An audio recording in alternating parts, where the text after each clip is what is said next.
Holiday Angkasa Wisata kembali memberangkatkan 180 jemaah umroh paket 13 hari di pertengahan bulan suci Ramadan menggunakan maskapai Lion Air.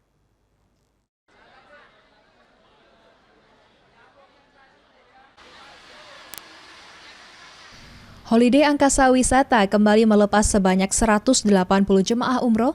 Keberangkatan ini menjadi pelepasan kedua di pertengahan Ramadan setelah sebelumnya Holiday Angkasa Wisata juga telah memberangkatkan ratusan jemaah di Bandara Sultan Mahmud Badarudin II Palembang pada pagi dini hari. Para jemaah ini akan diinapkan di kota suci Madinah selama 4 malam dan kota suci Mekah selama 7 malam.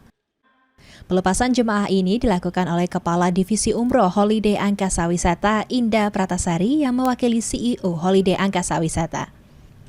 Umroh di bulan Ramadan, pahalanya sama seperti berhaji bersama Rasulullah Muhammad SAW.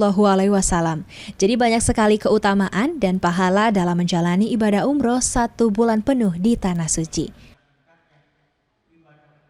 Sebanyak 180 jemaah ini akan kami inapkan di kota suci Madinah Al-Munawwaroh selama 4 malam dan akan diinapkan di kota suci Makkah Al-Mukarramah selama 7 malam.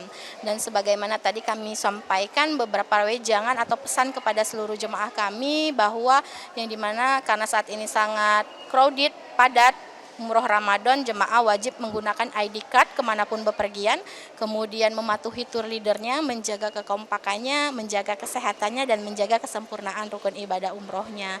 Karena kami selalu berharap dan berdoa, kami melepaskan jemaah sebanyak 180 pulang pun tentunya kami berharap dalam jumlah yang sama. Dengan jemaah yang kondisinya dalam keadaan sehat, bahagia karena sudah melaksanakan ibadah umroh di bulan suci Ramadan ini, beribadah sambil liburan, dan kemudian kami sangat berharap mereka semua menjadi jemaah umroh yang mabrur dan mabrurah. Amin. Rian Kusuma, PAL TV.